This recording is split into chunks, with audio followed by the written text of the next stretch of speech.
காலை வணக்கம். அறம் செய்ய விரும்பு. ஓல்பல் தாத்தா என்ன சொல்கிறீங்க? தர்மம் செய்ய விரும்பு. ஒரு தர்ம தாய் ஒருத்தர் இருந்தாங்க. அவங்க பேர் அன்னை தெரேசா.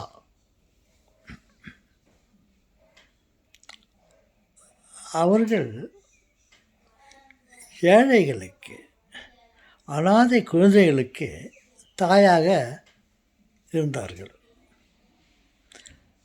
தெருவிலே இருக்கும், குப்பை தொட்டியிலே இருக்கும் குழந்தைகளை எடுத்து கொண்டு வந்து பராமரித்து அவர்களை ஒரு மனுஷியாக உருவாக்கினார்கள். குப்பை தொட்டில் இருந்த குழந்தையா?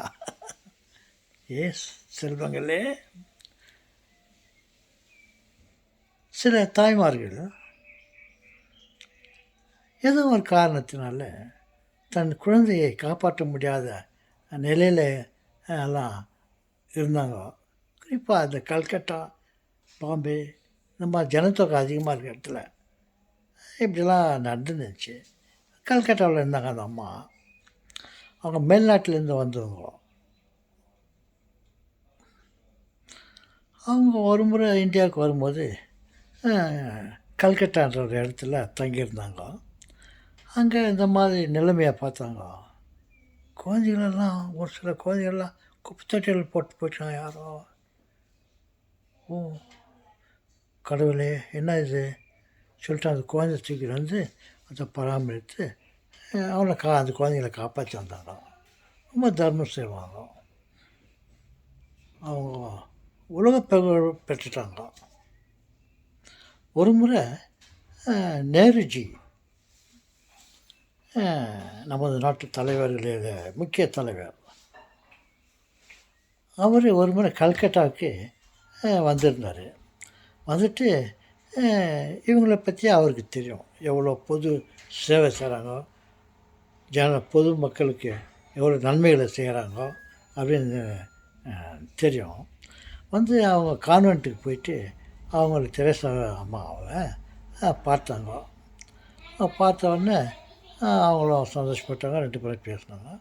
சரி, வாங்க மிஸ்டர் நேரு, வந்து டிபார்ட்மெண்ட்டெல்லாம் பாருங்கள், உள்ள எல்லாம் சுற்றி காட்டலான்ட்டு வந்தாங்க. அப்புறம் அவர் நேரு சொன்னார், அம்மா, உங்களுடைய சேவையை பற்றி நான் அறிவேன். நான் அதெல்லாம் வந்து பார்க்கணுன்ற அவசியமே இல்லை. உங்களை பாராட்ட நான் வந்தேன் சொல்லிவிட்டு அவர் போனார். அந்த மாதிரி ஒரு புகழ்பெற்ற அம்மா அன்னை தெரேசா அந்த கான்வெண்ட்டில் இருக்கும்போது ஒருத்தர் போயிட்டு அவங்கள பார்த்தவங்கள்ட்ட பேசிகிட்டு இருக்கும்போது, அம்மா தெரேசாம்மா, அங்கே ஒரு வீட்டில் ஒரு அம்மா ரொம்ப பசியாக இருக்கிறாங்க. 2-3 நாள் அவங்களுக்கு சாப்பாடே இல்லை, அப்படி இருக்காங்க மதர் என்ன சொன்னாங்க. ஆமாங்களா? ஓ தெய்வமே, எங்கே இருக்காங்கன்னு கேட்டால் கான்வென்ட் பின்னால் தான் ஒரு வீட்டில் இருக்காங்க. சுட்டு அவங்க வீட்டு சொல்லிக்கிறாங்க. அப்புறம் அவங்க சரிதான்ட்டு ஒரு பை நிறையா ஒரு 5 கேஜி அரிசி எடுத்துக்கின்னு அவங்க வீட்டில் போய்ட்டு அவங்கள கொடுத்துட்டு வரலாம் சொல்லிவிட்டு அவங்க அந்த வீட்டில் போய்ட்டு பார்த்தாக்கா அதே மாதிரி தான் ரொம்ப ஏழ்மையில் இருந்தாங்க. சரி, இந்த அரிசியை அவங்களுக்கு கொடுத்துட்டு ஏதாவது கஞ்சி ஏதாவது செய்து சாப்பிடுவோம் சொல்லிவிட்டு கொடுத்தாங்க. அவங்க ரொம்ப சந்தோஷப்பட்டு, அம்மா, தெய்வம் மாதிரி நீங்கள் வந்தீங்க, கடவுள் மாதிரி வந்தீங்க சொல்லிவிட்டு, சரி அம்மா கொஞ்ச நேரம் உக்காந்துன்னு இருக்கோம், இந்த வரேன்னு சொல்லிட்டு இந்த பேக்கை தூக்கி நீங்கள் வெளியே போயிட்டாங்க. எங்கே போனாங்க இவங்க? அரிசி பேக்கை தூக்கின்னு சொல்லிவிட்டு இவங்க வெயிட் பண்ணியிருந்தாங்க. அப்புறம் போய்ட்டு ஒரு கொஞ்ச நேரம் பொறுத்து திரும்ப வந்தாங்க. பார்த்தாக்கா அந்த பேக்கில் இருந்த அரிசியில் பாதி அரிசியை காணோம். பாதி அரிசியை காணும். இது இவ்வளோண்டு கொஞ்சோண்டு அந்த பேக் எடுத்துகிட்டு வந்தாங்க. அப்புறம் அம்மா தெரசம்மா அவங்கள பார்த்து, மதர் எங்கே போயிட்டு வரீங்கம்மா? ஏதோ பேக்கில் இருந்தது அரிசி ஏதோ கொஞ்சோண்டு இருக்குது, எங்கே போயிட்டு வரீங்கன்னாக்கா, அம்மா என்னுடைய பக்கத்து வீட்டுக்காரு அவங்களும் ரொம்ப வறுமையில் இருந்தாங்க. அவங்களுக்கு கூட சாப்பாட்டுக்கு வழி இல்லாமல் இருந்தாங்க.